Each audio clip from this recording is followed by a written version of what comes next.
I have Bea Kim joining me today. We are going to talk about some pretty awesome stuff.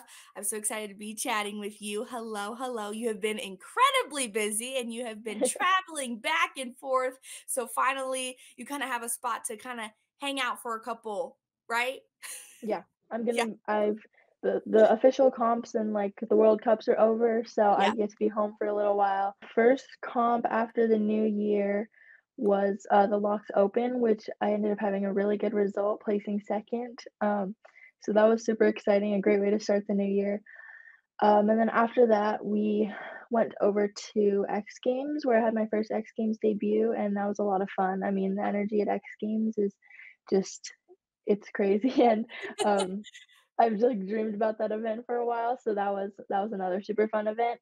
Then we went to my home mountain at Mammoth and, had our Grand Prix there, had a good result, got 4th, landed my run, so I was happy with that, and then we went over to Calgary for the last event of the season, which I just got back from actually yesterday. Mhm. Um, so yeah, and once again, got 4th there, yeah, just happy to land my runs and all season, and yeah, it was fun. Been doing huge things and I love that you had your first X Games debut. I That energy, like you said, at the games is kind of insane. So it's really exciting that you were able to kind of be a part of that. Let's take it back a little bit and talk about the injury that you received and kind of what you came back from. Tell us about what happened in that process.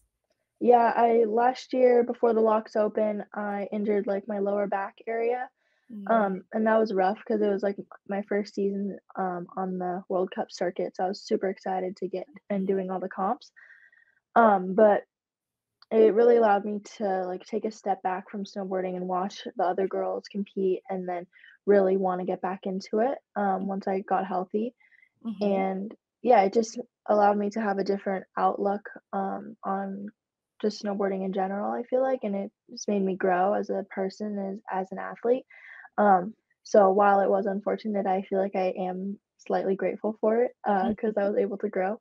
And before we wrap up, I love to ask these ladies in the space this question because I think it's so important. And you're really setting the stage for a lot of younger athletes that are very curious, interested in this space. So my question to you is, what is some advice that you want to share with younger athletes or any women in the space that need that extra push or just kind of need a little something to inspire them to compete or just get out on the mountain and just feel comfortable in the space? I would say just try to block out as much outside noise as you can. Um, don't let it bother you and affect you, and just try to don't be selfish, but try to focus on yourself, and your journey, Mhm. and just remember to have fun. That's the biggest thing because when you're having fun and then you're riding good and you feel confident, um, yeah. Yeah, absolutely. Always have fun. You love what you do, so it's always Mhm. like, remember this is a good passion of yours and you love being out there. So it's an Yeah. excellent way to put it. Thanks for Yeah. sharing. Yeah, it can Well, get crazy for sure, so yeah. it's always important to, not lose sight of why you're doing something. So, yeah. Yes, I so agree. That's so fantastic. Thank you, B, for sharing all the good Yes. news and kind of giving us a little look into what you've been doing and kind of a few things that you've accomplished. And we've been watching your journey. So we are so happy that you're able to jump on here and chat with me and just kind of say Yes, hello to everybody and check in. of course. Thank you Thank so much for having me. Talk about a powerful young lady in the space. And I can't wait to see her at this year's Dew Tour and get to cheer her on. And know that you can always cheer her on as well by showing her love via social media, especially on her Instagram at Hello Bea Kim.